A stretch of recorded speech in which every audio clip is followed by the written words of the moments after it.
আসসালামু আলাইকুম। ক্লাস 7-এর ইতিহাসের ক্লাসে আজ তোমাদের সঙ্গীত ও নৃত্য আর ভাষা এবং সাহিত্যের প্রথম পাঠটা নিয়ে আলোচনা করব। আরবি ও ফার্সি ভাষা এই দুটো নিয়ে আলোচনা করব। দেখো, গত ক্লাসে আমরা আলোচনা করেছি আঞ্চলিক চিত্রকলা পর্যন্ত। আমরা আলোচনা করেছি দরবারি চিত্রকলা এবং আঞ্চলিক চিত্রকলা, অর্থাৎ পেজ নাম্বার 144 পর্যন্ত আমরা আলোচনা করেছি। আজ আমরা আলোচনা করব সঙ্গীত ও নৃত্য। প্রথমে আলোচনা করব সঙ্গীত ও নৃত্য, তারপর আমরা আলোচনা করব ভাষা ও সাহিত্য। দেখো, সুলতানি এবং মুঘল যুগে সঙ্গীত এবং নৃত্য শিল্পের চর্চাও কিন্তু হতো। শুধুমাত্র এই দরবারি চিত্রকলা বা আঞ্চলিক দরবারি চিত্রকলার মধ্যে তারা সীমাবদ্ধ ছিল না, তার পাশাপাশি সঙ্গীত এবং নৃত্য এই দুইয়েরই প্রচলন ছিল। ভারতবর্ষের যে সঙ্গীত চর্চা আর ইরানি সঙ্গীত চর্চার ধারা মিলেমিশে গিয়েছিল। তাহলে ভারতবর্ষের যে সঙ্গীত চর্চা, সেই ভারতবর্ষের সঙ্গীত চর্চার সঙ্গে ইরানের সঙ্গীত চর্চা কিন্তু মিশে একটা মিশ্র সঙ্গীত চর্চার সৃষ্টি হয়েছিল। তাহলে ভারতীয় প্লাস ইরানি, ভারতীয় সঙ্গীত চর্চা তার সঙ্গে ইরানি সঙ্গীত চর্চা যুক্ত হয়ে একটা নতুন সঙ্গীত চর্চার কিন্তু সেই সময় সৃষ্টি হয়েছিল সুলতানি এবং মুঘল যুগে। খ্রিস্টীয় ত্রয়োদশ শতাব্দী থেকে সুফি পীররা সমাগানকে তাদের সাধনার অংশ করে তোলেন। দেখো, সমাগান, তাহলে আমরা জেনেছি যে সুফিবাদের যারা গুরু তাদেরকে বলা হয় পীর, আর যারা শিষ্য তাদেরকে বলা হয় মুরিদ। তাহলে এই সমাগান এই সময় প্রচলিত হয়েছিল। তাহলে সমাগান কি?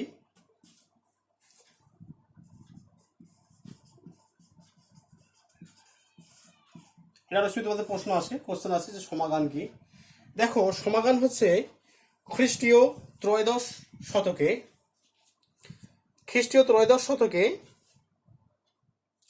সুফি যারা সাধক, সুফি পীর যারা, সেই পীররা তাদের সাধনার জন্য এক বিশেষ ধরনের গান রচনা করেছিলেন।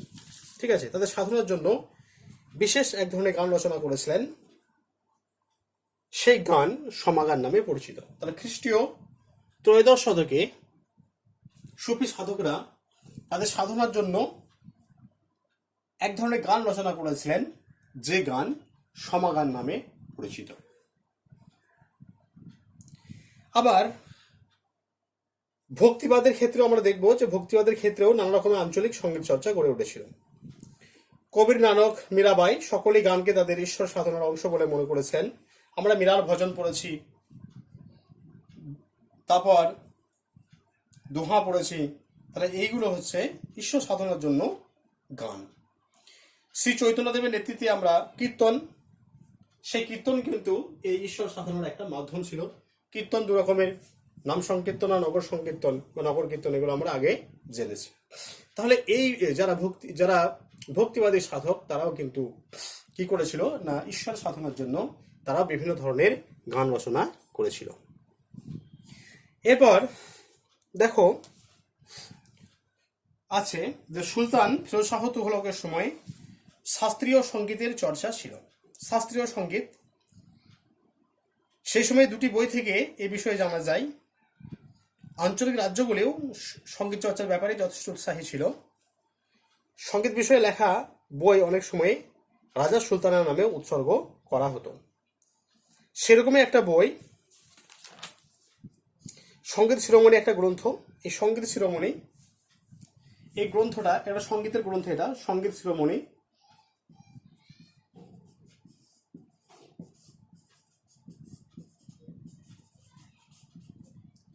এই সঙ্গীত শিরোমণি গ্রন্থটি উৎসর্গ করা হয়েছিল কাকে? এটা উৎসর্গ করা হয়েছিল জৌনপুরের ইব্রাহিম শাহ শর্কীকে। ঠিক আছে,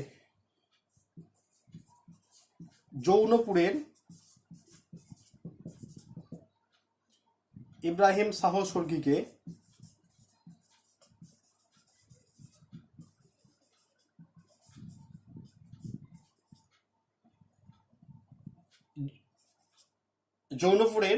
শাহ শর্কীকে এই গ্রন্থটা উৎসর্গ করা হয়েছিল।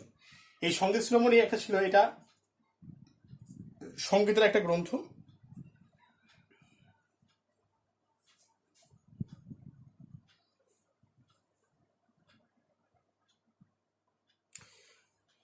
হোসেন শাহ শর্কী নিজে সঙ্গীত রচনা করেছিলেন, তাকে হোসেনি বা জৌনপুরী রাগ বলা হয়। ঠিক আছে, জৌনপুরী রাগও প্রশ্ন আছে, জৌনপুরী রাগ কি বা জৌনপুরী রাগ কাকে বলে?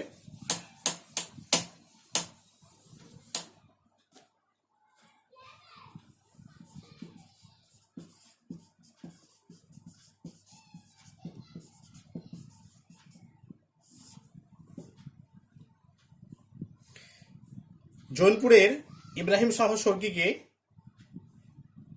জৌনপুরের হোসেন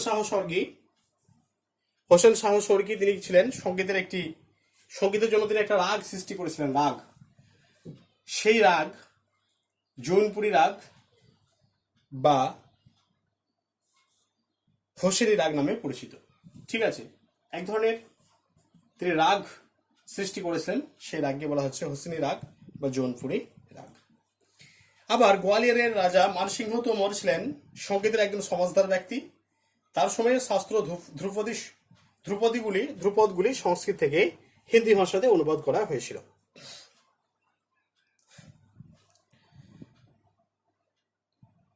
মান কৌতূহল সেই সময়ের একটি বিখ্যাত সঙ্গীত গবেষণা গ্রন্থ। বৌজু বাওড়া এই আমলের বিখ্যাত সঙ্গীত শিল্পী ছিলেন।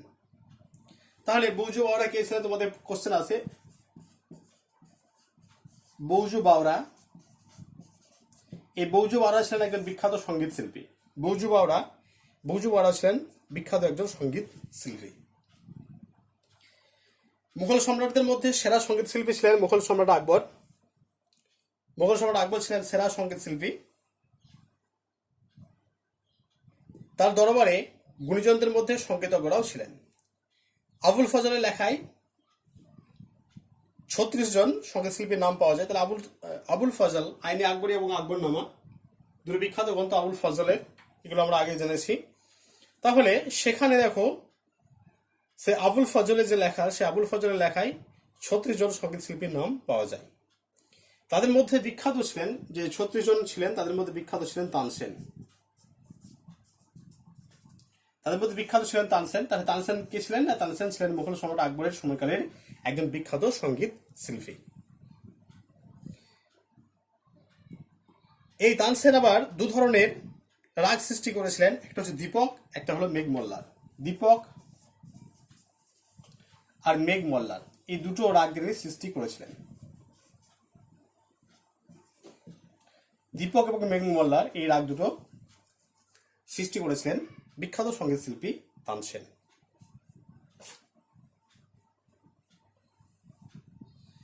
দেখো এরকম একটা কথিত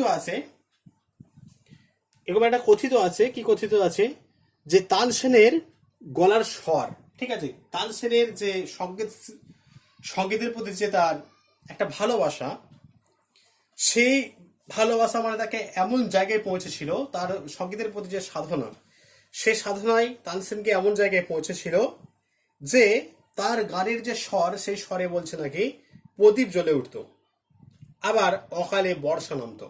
ঠিক আছে, অকালে বর্ষা নামতো, আবার প্রদীপ জ্বলে উঠতো। তার গানের স্বর, তার গলার স্বর এতটাই ছিল, বা তার গানের প্রতি এতটাই ভালোবাসা ছিল, এতটাই তিনি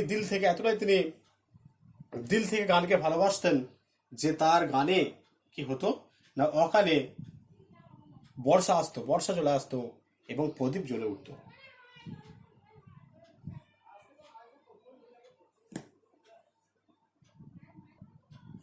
অন্যান্য মুঘল সম্রাটরাও সঙ্গীতের প্রতি যথেষ্ট উৎসাহ দেখিয়েছিলেন। শাহজাহানের সময়েও মুঘল দরবারে সঙ্গীতের প্রচলন দেখতে পাওয়া যায়। মুঘল সম্রাট ঔরঙ্গজেব তার রাজত্বের প্রথম 10 বছর সঙ্গীত শিল্পী উৎসাহী ছিলেন। তারপর সরকারিভাবে সঙ্গীতের পৃষ্ঠপোষক তিনি বন্ধ করে দিয়েছিলেন।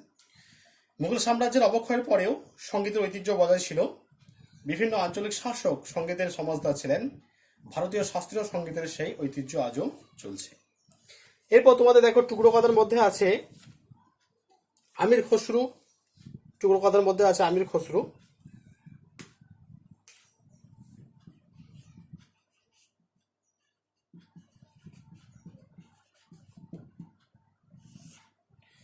আমির খসরু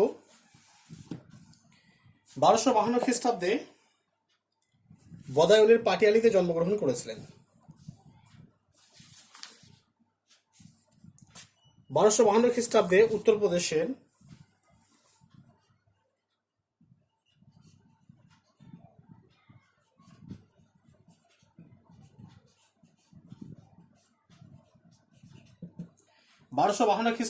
উত্তরপ্রদেশের বদায়ুনের কাছে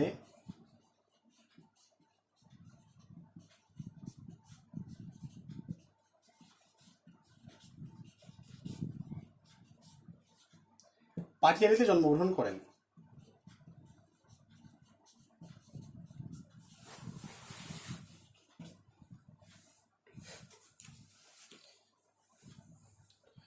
আমির খসরু ছিলেন সুলতানি যুগের একজন বিখ্যাত সঙ্গীত শিল্পী।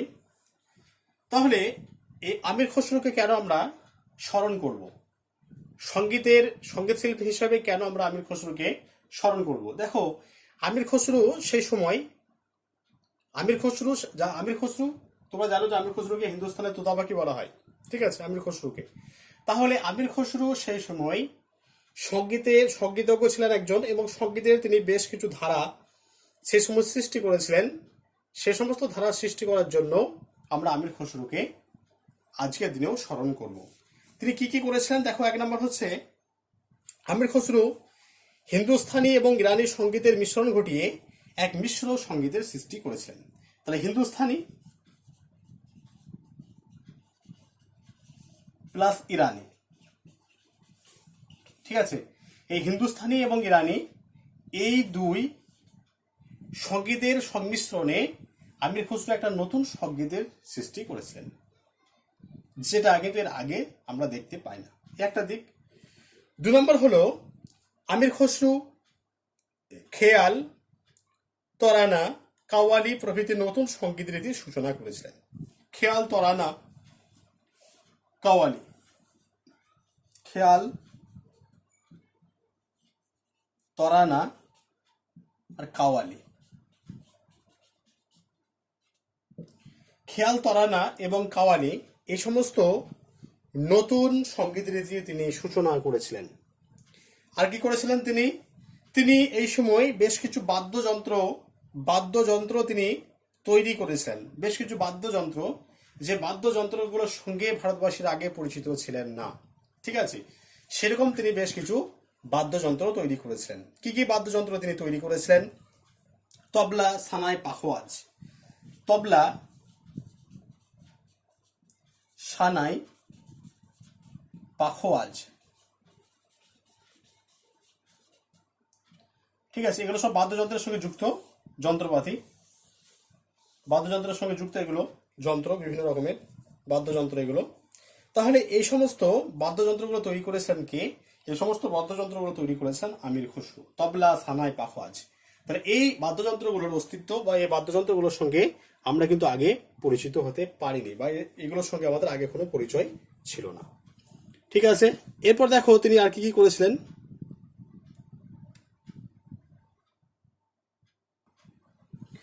4 নম্বর, আমির খসরু গজল এবং গীতিকাব্য যেগুলোকে বলে গজল এবং গীতিকাব্য তিনি রচনা করেছেন। গজল আর গীতকাব্য, ঠিক আছে, গজল এবং গীতকাব্য তিনি রচনা করেছেন। তিনি ফরাসি ভাষায় কাব্য লেখার জন্য নানা পদ্ধতি আবিষ্কার করেন, ঠিক আছে, ফরাসি ভাষায় কাব্য লেখার জন্য তিনি নানা রকমের পদ্ধতি আবিষ্কার করেন। আমির খসরু সবক-এ হিন্দের আবিষ্কারক। এই বছরটা তোমাদের আছে, সবক-এ-হিন্দ। সবক-এ-হিন্দের আবিষ্কারক কে ছিলেন না? সবক-এ-হিন্দের আবিষ্কারক ছিলেন আমির খসরু।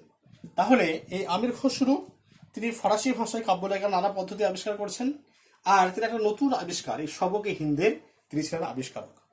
এই সমস্ত অবদানের জন্য আমির খসরুকে হিন্দুস্তানের তোতাপাকি বলা হয়, ঠিক আছে। তাহলে এই সমস্ত সঙ্গীতের ক্ষেত্রে, মূলত সঙ্গীত এবং নৃত্য নয়, মূলত সঙ্গীতের ক্ষেত্রে এ সমস্ত অবদানের জন্য এই আমির খসরুকে হিন্দুস্তানের তোতাপাকি বলা হয়। নেক্সট আমরা আলোচনা করব নৃত্যশিল্প নিয়ে আলোচনা করবো। এরপর দেখো এবার নৃত্যশিল্প, ক্লাসিক্যাল ড্যান্সেস, নৃত্যশিল্প ক্লাসিক্যাল ড্যান্স। ভারতবর্ষে ধ্রুপদী নৃত্য আছে 6টি। ঠিক আছে, ভারতবর্ষে ধ্রুপদী নৃত্য আছে কয়টি? না, ভারতবর্ষে ধ্রুপদী নৃত্য আছে 6টি। কি কি নাম সেগুলোর? দেখো, ভারতনাট্যম,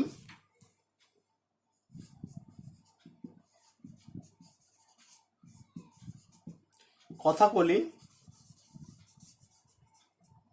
ভারতনাট্যম, কথাকলি,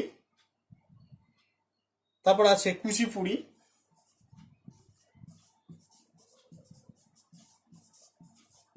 তারপর আছে কত্থক,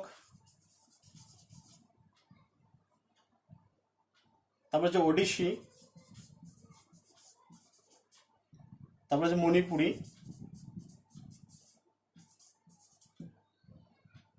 দেখো এই 6টা: ভারতনাট্যম, কথাকলি, কুচিপুড়ি, কত্থক, ওডিশি আর মণিপুরি। এই 6টা হলো ভারতবর্ষের ক্লাসিক্যাল ড্যান্সেস বা কত্থক বা ধ্রুপদী ড্যান্স। ঠিক আছে, ধ্রুপদী ড্যান্স ভারতনাট্যম, কথাকলি, কুচিপুড়ি, কত্থক, ওডিশি আর মণিপুরি। এই 6টা হচ্ছে ভারতবর্ষের নৃত্য বা যেগুলোকে বলা হয় ধ্রুপদী নৃত্য। এই 6টি নৃত্যশিল্পীর মধ্যে এই মণিপুরিটা হচ্ছে নতুন। ঠিক আছে, মণিপুরি নৃত্যশিল্প হচ্ছে নতুন নৃত্যশিল্পী। তাহলে এরপর আমরা মণিপুরি নৃত্যশিল্প সম্পর্কে জানবো। মণিপুরি নৃত্যশিল্প, তোমাদের অনেক সময় প্রশ্ন আসে যে মণিপুরি নৃত্য লেখো, টিকা লেখো মণিপুরি নৃত্য। মণিপুরি নৃত্য টিকা। দেখো, ভারতবর্ষে যে 6টি ধ্রুপদী নৃত্য আছে, ভারতনাট্যম, কথাকলি, কুচিপুড়ি, কত্থক, ওডিশি, তাহলে এদের মধ্যে মণিপুরিটি হলো সবচেয়ে নবীনতম নৃত্য, নবীনতম ধ্রুপদী নৃত্য। তাহলে এই মণিপুরি যে নৃত্য, এই মণিপুরি নৃত্যের প্রবর্তক কে ছিলেন? মণিপুরি নৃত্যের প্রবর্তক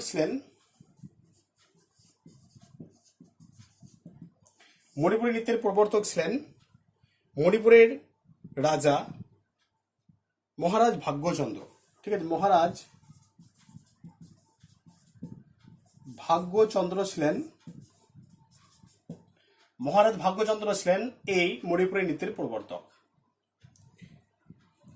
এরপর এই মণিপুরি নৃত্যের জন্য কি কেমন ধরনের পোশাক লাগে সেটা আমরা জানবো। মণিপুরি নৃত্য করার জন্য কেমন পোশাক লাগে সেটা আমরা দেখবো। দেখো মণিপুরি নৃত্যে কুমিল নামে এক ধরনের পোশাক ব্যবহার করা হয়। কুমিল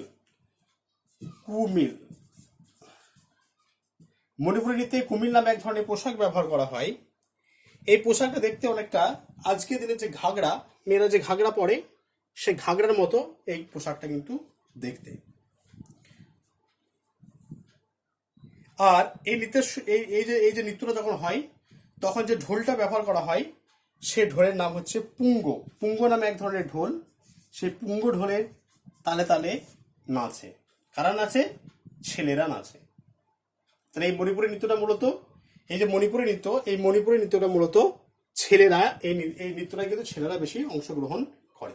তাহলে এই মণিপুরি নৃত্যের প্রবর্তক হচ্ছে মহারাজ ভাগ্যচন্দ্র, যিনি মণিপুরের রাজা ছিলেন। পোশাক কেমন পোশাক লাগে? কুমিল পোশাকটা কেমন? আজকে দিনে মেয়েরা যে ঘাগড়া পরে, ঘাগড়া ব্যবহার করে, সে ঘাগড়ার মতো দেখতে। এবং যখন তারা নাচার সময় যে ঢোলটা ব্যবহার করা হয়, তার নাম হলো পুঙ্গ ঢোল। এই পুঙ্গ ঢোল বাজিয়ে সে পুঙ্গ ঢোলের তালে তালে কিন্তু নাচে। মূলত এই নৃত্যটা ছেলেরাই করে। বিষয়বস্তু কি? মণিপুরি নৃত্যের বিষয়বস্তু,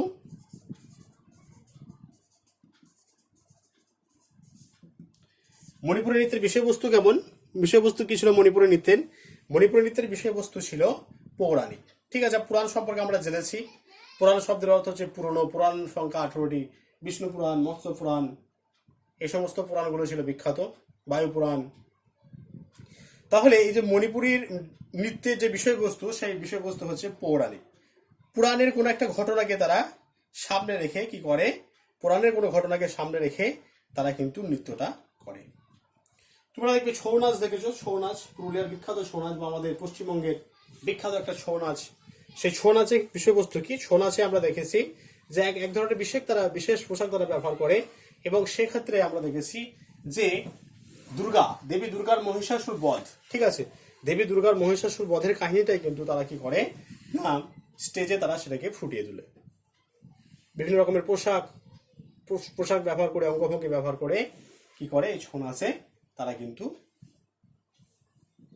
এটাকে দর্শকদের সামনে ফুটিয়ে তোলে। এরপর আমরা আলোচনা করব, দেখো পরে যেটা আছে ভাষা এবং সাহিত্য। দেখো এরপর আমরা আলোচনা করব ভাষা ও সাহিত্য নিয়ে। এখানে দুটো ভাষা আমরা জানবো, আরবি এবং ফার্সি। বাংলা ভাষা আমরা পরের ক্লাসে জানবো। ইসলামের জন্ম আরব দেশে, এটা আমরা সকলেই জানি, প্রথম দিকে আমরা আলোচনা করেছি ইসলাম ও ভারত যখন আমরা পড়েছি তখন। তাহলে যেহেতু ইসলামের জন্ম আরব দেশে, তাই সেখানকার ভাষা আরবি হবে, এটা স্বাভাবিক।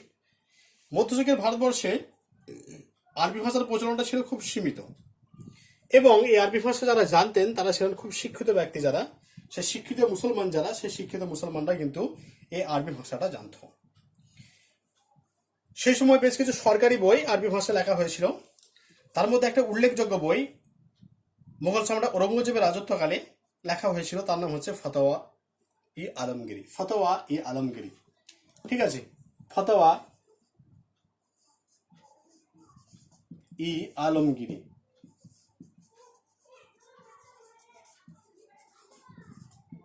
এটা ফতোয়ার একটা বিখ্যাত গ্রন্থ।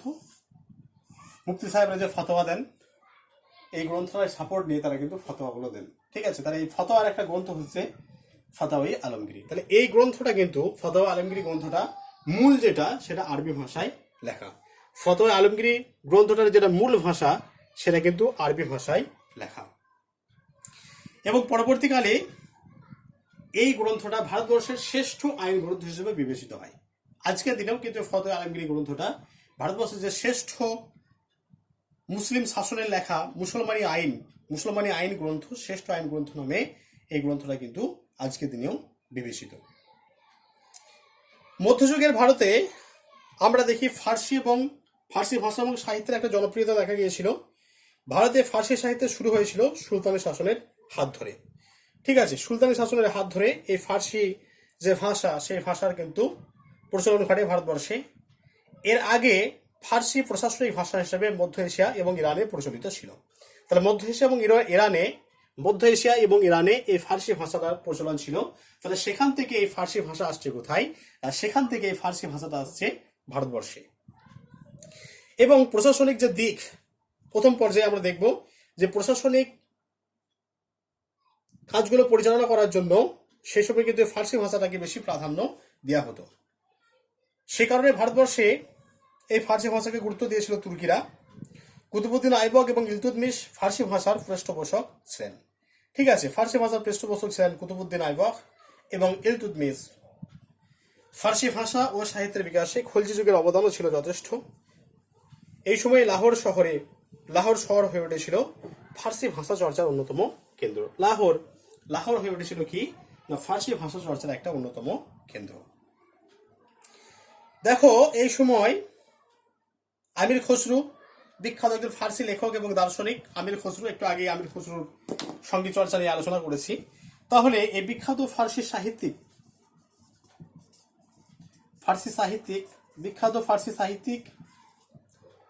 ছিলেন কে? বিখ্যাত ফার্সি সাহিত্যিক ছিলেন আমির খসরু, ফার্সি সাহিত্যিক এবং দার্শনিক, ঠিক আছে। বিখ্যাত ফার্সি সাহিত্যিক এবং দার্শনিক ছিলেন আমির খসরু। আমির খসরু জন্মকাল নিয়ে আমরা আগে আলোচনা করেছি। 1252 খ্রিস্টাব্দে উত্তরপ্রদেশের বদায়ুরের কাছে পাটিয়ালাতে তিনি জন্মগ্রহণ করেছিলেন। তিনি তার ভারতীয়ত্বের গর্ব করতেন। আমির খসরুর ভারত প্রীতি থেকে একটি প্রয়োজনীয় তথ্য জানা যায়, তা হলো ধীরে ধীরে তুর্কিরা আক্রমণকারী যে ভূমিকা, সেই ভূমিকা আস্তে আস্তে তারা বদলে কি ভারতীয়করণ, তারা ভারতীয় হয়ে গিয়েছিল এবং ভারতের সঙ্গে তারা মিলেমিশে একাকার হয়ে গিয়েছিল। আমির খসরু অনেক কবিতা এবং কাব্য লিখেছিলেন। সারা জীবন ফরাসি কাব্য লেখার নানা পদ্ধতি তিনি পরীক্ষা নিরীক্ষা চালিয়ে গিয়েছিলেন। তাহলে এই আমির খসরু ফরাসি সাহিত্যিকের এক নতুন রচনা শৈলী আবিষ্কার করেন, যেটা সবক-ই-হিন্দ, ঠিক আছে। এই সবক-ই-হিন্দের আবিষ্কার ছিলেন আমির খসরু। তাহলে এটা একটা নতুন লেখা পদ্ধতি, ঠিক আছে। সবক-ই-হিন্দ হচ্ছে একটা নতুন লেখা পদ্ধতি, ফার্সি ভাষার একটা নতুন লেখা পদ্ধতি হচ্ছে সবকে হিন্দ। এই সময়ে ইতিহাস লেখার ক্ষেত্রে ফার্সি হয়ে উঠেছিল একটা পছন্দের ভাষা। এই ভাষার বিখ্যাত ঐতিহাসিকরা ছিলেন মিনহাজি সিরাজ, ইসামি এবং জিয়াউদ্দিন বার্নি। ঠিক আছে, এরা ছিলেন বিখ্যাত। দেখো তোমাদের টেক্সট বইয়ে এই তিনজন ঐতিহাসিকের নাম দেওয়া আছে। মিনহাজি সিরাজ, এরা ফার্সি ভাষায় গ্রন্থ রচনা করেছিলেন। ইসামি আর আছে জিয়াউদ্দিন বার্নি। ঠিক আছে, এই তিনজনের নাম তোমাদের দেওয়া আছে। এরপর এরা ফার্সি ভাষায় কি কি গ্রন্থ রচনা করেছেন সেটা আমি বলছি। দেখো তাহলে এই মিনহাজি সিরাজ তিনি একটা ফার্সি ভাষায় গ্রন্থ রচনা করেছেন, তার নাম হলো তবাকাত ই নাসিরি। তবাকাত ই নাসিরি।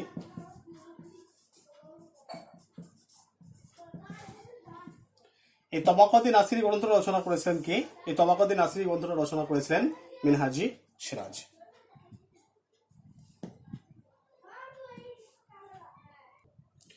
এরপর আছে ইসামি। ইসামির ফার্সি ভাষায় যে গ্রন্থ রচনা করেছিলেন তার নাম ফুতুহ উস সালাতিন। ফুতুহ উস সালাতিন। আর জিয়াউদ্দিন বার্নি তিনি দুটো গ্রন্থ রচনা করেছিলেন ফার্সি ভাষায়। একটা হচ্ছে ফুতুহাত ই জাহানদারি,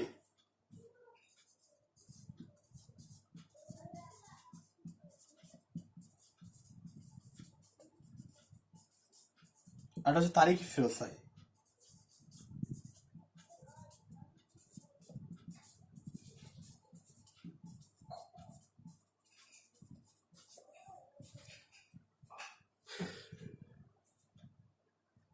দেখো তাহলে মিনহাজি সিরাজের গ্রন্থটার নাম তবাকাত ই নাসিরি, ইসামি রচিত গ্রন্থের নাম ফুতুহ সালাতিন, আর জিয়াউদ্দিন বার্নি রচিত গ্রন্থের নাম ফুতুহাত ই জাহানদারি আর তারিখি ফিরোসাই। ঠিক আছে, এই সমস্ত গ্রন্থগুলো তারা রচনা করেছিলেন।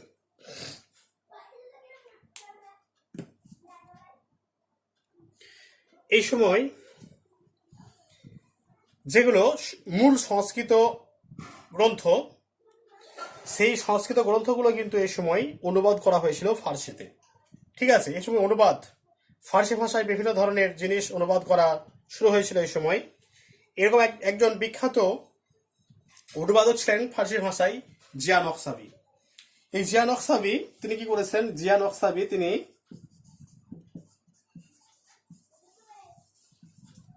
জিয়া নকশাবি ফার্সি ভাষায় তিনি বেশ কিছু সংস্কৃত গ্রন্থ অনুবাদ করেছিলেন। তিনি সংস্কৃত ভাষায় লেখা যে গল্পমালা, সেই গল্পমালাগুলো ফার্সি ভাষায় অনুবাদ করেছিলেন এবং তার নাম দিয়েছিলেন তুতিনামা। ফার্সি ভাষায় তিনি সংস্কৃত ভাষার যে গল্পগুলো সেগুলো তিনি ফার্সি ভাষায় অনুবাদ করেছিলেন এবং সেই অনুবাদের নাম দিয়েছিলেন তুতিনামা। এছাড়াও সেই সময়কার কাশ্মীরের সুলতান জয়নুল আবেদিন, তিনি জয়নুল আবেদিনের উৎসাহে কলহনের রাজতরঙ্গিনী এবং মহাভারত ফার্সিতে অনুবাদ হয়। ঠিক আছে, তাহলে জয়নুল আবেদিন, এই জয়নুল আবেদিন জয়নুল আবেদিন, ঠিক আছে, বা জয়নুল আবেদিনও লেখা যায়, জয়নুল আবেদিন। এই জয়নুল আবেদিনকে কি বলা হয়? জয়নুল আবেদিনকে বলা হয় কাশ্মীরের আকবর। ঠিক আছে, কাশ্মীরের আকবর নামে কে পরিচিত? উত্তর হচ্ছে জয়নুল আবেদিন।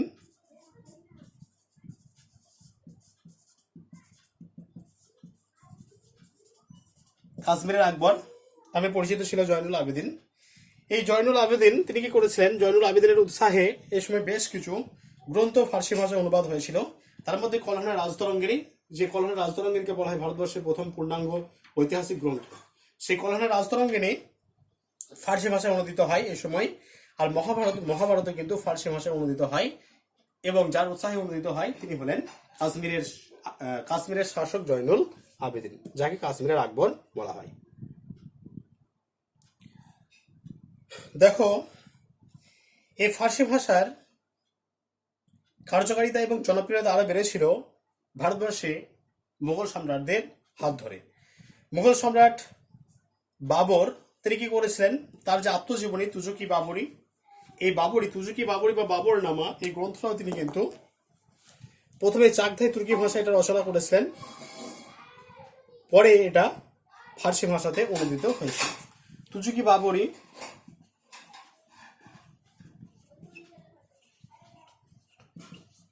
এই বাংলা হচ্ছে বাবর নামা, এটা চাগতাই তুর্কি, ঠিক আছে, চাগতাই তুর্কি ভাষায় গ্রন্থটা রচনা। পরবর্তীকালে বাবরের যে আত্মজীবনী তুজুকি বাবরি এই গ্রন্থটাও কিন্তু পরবর্তীকালে ফার্সি ভাষায় অনুদিত হয়েছিল। আবার হুমায়ুন ছিলেন একজন ফরাসি সাহিত্যের প্রতি ফার্সি প্রেমী, ফার্সি ভাষায় তিনি খুব পারদর্শী ছিলেন। গুলবদন বেগমের লেখা হুমায়ুননামা ফার্সি ভাষায় লেখা একটি বিখ্যাত গ্রন্থ। তাহলে এই হুমায়ুননামা গ্রন্থ রচনা করেছিলেন কে? গুলবদন বেগম। হুমায়ুননামা, এই হুমায়ুননামা গ্রন্থটা কিন্তু ফার্সি ভাষায় লেখা, ঠিক আছে। তাহলে এই তুজুকি বাবরি এই গ্রন্থটা, তুজুকি বাবরি বা বাবরনামা এই গ্রন্থটা চাগতাই তুর্কি বা তুর্কি ভাষায় রচনা। আবার হুমায়ুননামা এই গ্রন্থটা কিন্তু ফার্সি ভাষায় লেখা। এটাকে রচনা করেছেন গুলবদন বেগম। গুলবদন বেগম কে ছিলেন? গুলবদন বেগম তিনি এই ফার্সি ভাষায় বিখ্যাত যে গ্রন্থ, সেই গ্রন্থটা কিন্তু তিনি এই ফার্সি ভাষাতে অনুবাদ করেছিলেন। ইরান থেকে যখন ভারতে ফেরেন সম্রাট হুমায়ুন, তার সঙ্গে বেশ কিছু কবি সাহিত্যিক ভারতবর্ষে আসেন, যেমন কাসিম খান মৌজি, ইনি ছিলেন হুমায়ুন এবং আকবরের সভাকবি। খ্রিস্টীয়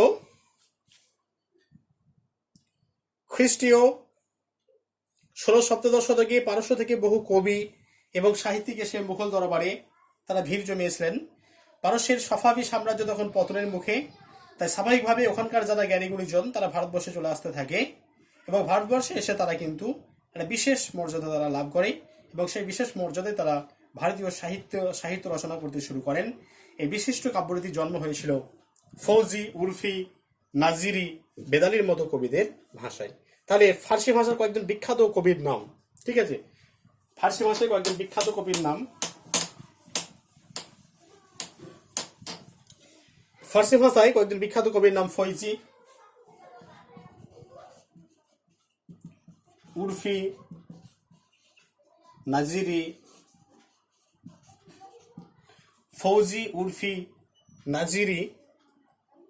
আর বেদিল। এরা ছিলেন বিখ্যাত ফার্সি কবি। মোগল সম্রাট আকবরের আমলে ফার্সি ভাষা এবং সাহিত্য উন্নতি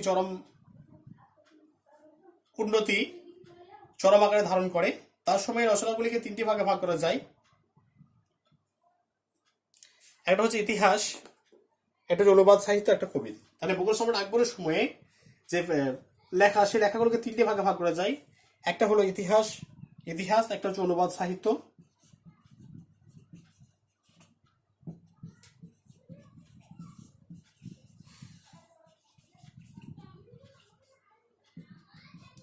আর একটা হলো কবিতা। এই 3টে ভাগে ভাগ করা যায়, ইতিহাস, অনুবাদ সাহিত্য এবং কবিতা।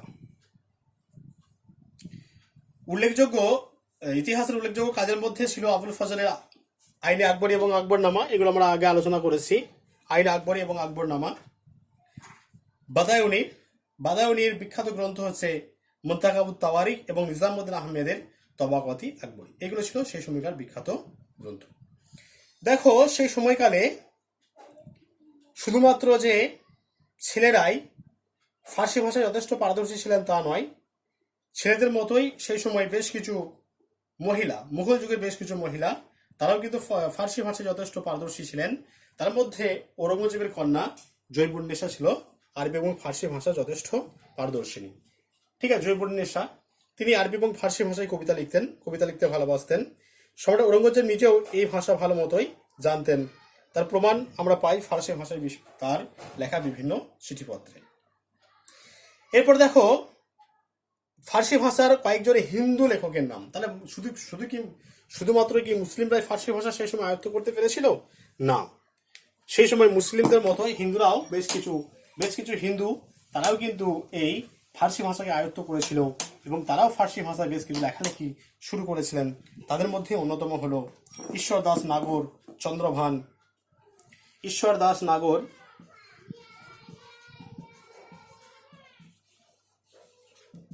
চন্দ্রভান, ঈশ্বর দাস নাগর, চন্দ্রভান, ভীমসেন বুরহানপুরি।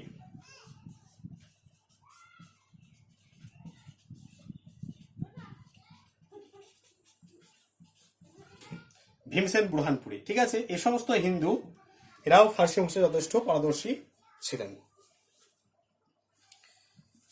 তাহলে আজকে তোমাদের পেজ নাম্বার 148 পর্যন্ত আলোচনা করা হলো। আজকে যে ক্লাসটা হলো এখান থেকে প্রচুর কোশ্চেন আছে, ঠিক আছে। ভিডিও আপলোডের সঙ্গে সঙ্গে প্রশ্নগুলো দিয়ে দেবো তোমাদের। প্রচুর প্রশ্ন হয় এখান থেকে। সঙ্গীত ও নৃত্য, ভাষা এবং সাহিত্য, ভাষা ও সাহিত্যের একটা পার্ট আজকে আলোচনা করা হলো, আরবি এবং ফার্সি। নেক্সট ক্লাসে আমরা এই বাংলা সাহিত্যটা নিয়ে আলোচনা করব। তোমাদের এই মাসের যে সিলেবাস, এই মাসের সিলেবাস তোমাদের কিন্তু এখান পর্যন্ত দেওয়া আছে, জীবনযাত্রা ও সংস্কৃতি। তো জীবনযাত্রা ও সংস্কৃতি আমরা শেষ করব, আগস্ট মাসে শেষ করব, ঠিক আছে। আজকের দেখো সঙ্গীত ও নৃত্য, ভাষা এবং সাহিত্য, আরবি ফার্সি এখানে পর্যন্ত আলোচনা করা হলো। প্রশ্নগুলো আমি এর সঙ্গে সঙ্গে দিয়ে দেবো। ভিডিওটা একটু বড় হয়েছে, সবাই একটু দেখবে ধৈর্য সহকারে, অনেক প্রশ্ন আছে এখান থেকে, ঠিক আছে। প্রশ্নগুলো আমরা ভিডিও আপলোডের সঙ্গে সঙ্গে দিয়ে দেবো, ঠিক আছে। কিছু অসুবিধা হলে অবশ্যই আমাকে হোয়াটসঅ্যাপে মেসেজ করবে, ঠিক আছে।